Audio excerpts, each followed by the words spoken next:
Bismillahirrahmanirrahim. Assalamualaikum warahmatullahi wabarakatuh. Alhamdulillah. Wa syukrillah wassalatu wassalamu ala rasulillah wa ala alihi wa sahbihi wa mawalah. Kali ini saya hadir tentu dengan santai, pakaian juga cukup santai. Mudah-mudahan senyuman saya juga menggambarkan keadaan yang cukup santai untuk berbincang-bincang ya, atau tepatnya membicarakan sedikit perihal peristiwa-peristiwa yang terjadi akhir-akhir ini di negara kita Indonesia. Yang pertama adalah terjadinya peristiwa bom bunuh diri di katedral, tentu gereja terbesar umat Katolik di Kota Makassar, Kota Angin Mamiri, kota saya sendiri. Dan yang kedua adalah terjadinya apa yang disebut sebagai serangan ke kantor kepolisian RI di Jakarta yang dilakukan oleh seorang wanita, dan kemudian wanita tersebut tertembak mati. Nah, tentu yang ingin saya sampaikan adalah pertama, bahwa sudah pasti segala sesuatu yang bertujuan untuk melakukan pengerusakan, apakah itu pengerusakan fasilitas, apakah itu gedung gereja misalnya, apalagi memang rumah ibadah, dan dilakukan justru pas pertengahan bulan Sya'ban yang disebut dengan Nisfu Sya'ban, sebuah malam yang sangat istimewa dan begitu memiliki banyak keutamaan-keutamaan di mata Allah Subhanahu wa taala. Juga pengerusakan kepada rumah ibadah itu sendiri, dan yang terpenting adalah dengan tujuan ya, melakukan pengerusakan kepada kehidupan manusia dalam arti pembunuhan.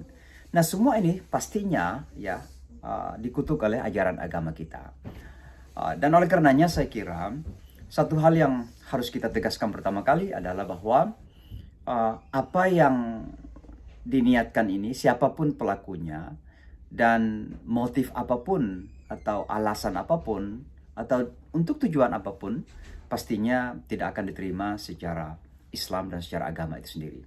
Karena ini bertentangan dengan ajaran agama, norma-norma agama, dan tentunya juga ke sense ya, human sense atau rasa kemanusiaan kita.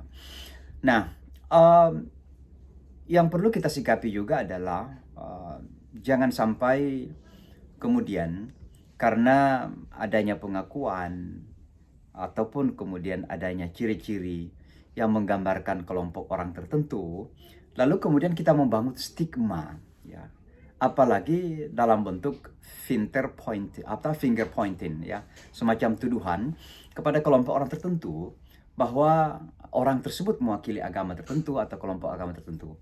Ini sangat berbahaya karena pertama, tentunya agama tidak akan bisa diwakili dengan perilaku-perilaku yang jahat seperti itu. Dan saya kira selama kita berpikiran waras, sehat, dan punya etikat yang baik, tidak mungkin kita menuduh agama mana saja akan memiliki kecenderungan seperti itu.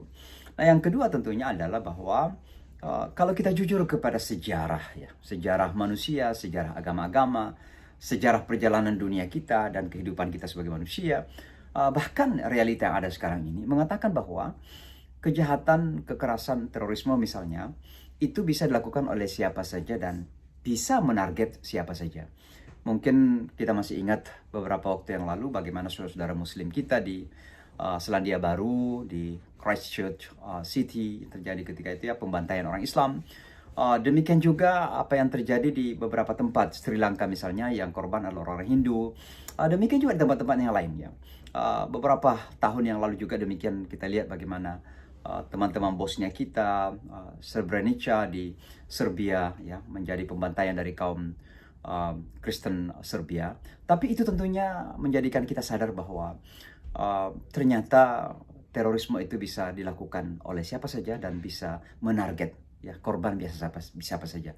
Itu kita rasakan bagaimana akhir-akhir ini terjadi di Amerika Serikat, bagaimana ada orang yang merasa beragama justru melakukan kekerasan-kekerasan kepada pihak-pihak tertentu.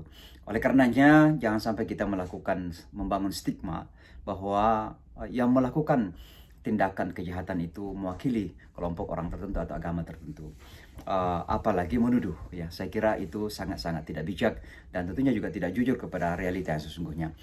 Yang ingin saya sampaikan juga adalah bahwa kita tidak perlu barangkali saling menyalahkan dan saling menuduh bahwa seolah-olah ada kelompok tertentu yang kemudian disebut-sebut sebagai pintu daripada terjadinya radikalisme maupun terorisme itu.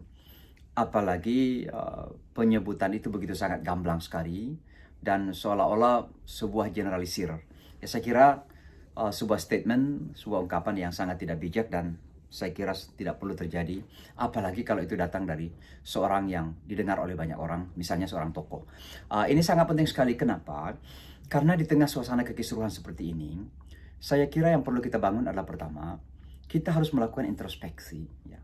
Salah ini di mana? Di mana kesalahan yang sungguhnya sampai ada orang-orang seperti itu? Siapapun dia dan afiliasinya kemana saja, kenapa bisa terjadi seperti itu? Apakah itu karena faham agama, dan faham agama yang salah itu karena apa? Nah, ini kan semua menjadi tantangan bagi kita.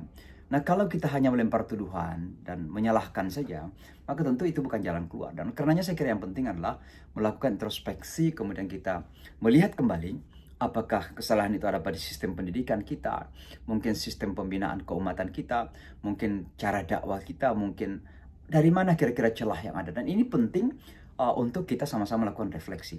Nah, tidak kalah pentingnya adalah bagaimana agar umat ini bisa membangun kebersamaan, kesatuan, ya, ukhuwah kembali diperkuat.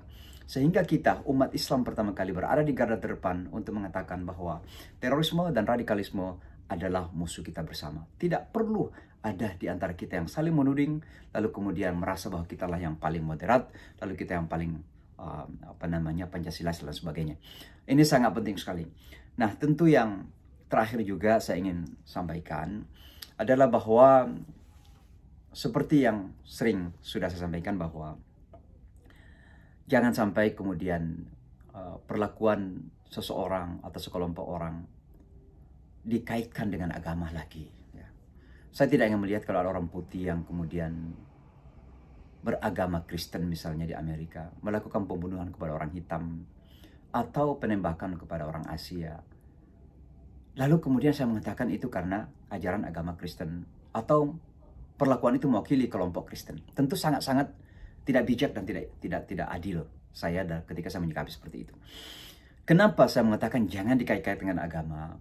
Karena terorisme, ya, kekerasan-kekerasan, pembunuhan itu tidak mengenal batas-batas, termasuk batas agama. Bahkan tidak mengenal agama, dan yang lebih penting tidak beragama. Agama itu artinya aturan. Ya.